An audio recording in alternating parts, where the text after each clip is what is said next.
लोकसभा चुनाव 2024 ये एक ऐसा समय चल रहा है जहां चारों तरफ आपको इलेक्शन से रिलेटेड ही न्यूज दिखाई दे रही होगी। इलेक्शन से रिलेटेड सारी गर्मा गर्मी दिखाई दे रही होगी। फिर चाहे वो न्यूज चैनल्स हो, टेलीविजन हो, न्यूज़पेपर हो या आपके आसपास के लोग भी आजकल सिर्फ यही चर्चा कर रहे होंगे कि कौन से एरिया में, कौन से राज्य में चुनाव हो चुके हैं, कहाँ वोटिंग होनी बाकी है, कहाँ वोटिंग हो चुकी है और कौन सी पार्टी जो है स्ट्रॉन्ग नजर आ रही है। लेकिन इसके साथ साथ एक और टर्म भी है, एक और ऐसा वर्ड भी है जो आपको कई बार बहुत ज्यादा सुनने को मिल रहा होगा, जो है कोड ऑफ कंडक्ट यानी कि आचार संहिता।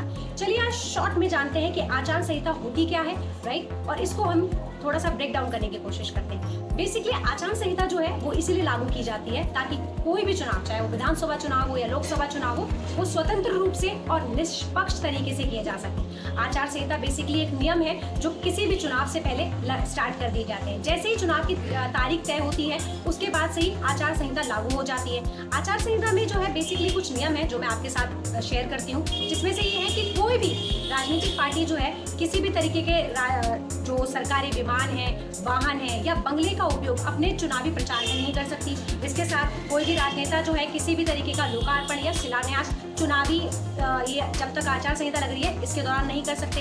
साथ ही चुनावी रैली में वो किसी भी तरीके के सरकारी घोषणा नहीं कर सकते हैं। कोई नई सरकारी जो जिस तरीके से कह लीजिए कोई वायदे नहीं कर सकते हैं कि हम इस तरीके के आगे नियम लाने वाले हैं या ऐसी योजनाएं लाने वाले हैं। ये कोई भी पार्टी इस तरीके की घोषणा या वादे नहीं कर सकती है। इसके साथ ही वोटिंग के दौरान या फिर पब्लिक को कह लीजिए प्रभावित करने के लिए या उन्हें अपनी ओर आकर्षित करने के लिए किस प्रचार के दौरान पैसों का पैसे नहीं बांट सकती है, शराब जैसी वस्तुएं जो है वो नहीं बांट सकती है। इन सब पर रोक लगा दी जाती है ताकि कोई भी पार्टी निष्पक्ष तरीके से और स्वतंत्र तरीके से जो वो चुनाव है, चाहे वो विधानसभा चुनाव हो या लोकसभा चुनाव हो, वो कंप्लीट किए जा सके, हो सके।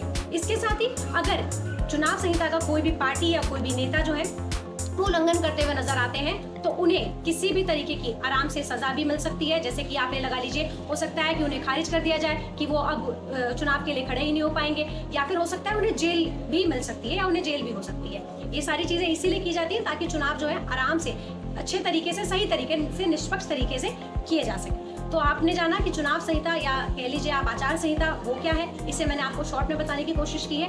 इस समय मार्केट से रिलेटेड जो भी अपडेट आएगी, स्टॉक से रिलेटेड जो भी अपडेट होगी या इस इलेक्शन से रिलेटेड जो अपडेट होगी वो मैं आपके साथ कंटिन्यू हमारे चैनल पे शेयर करूंगी।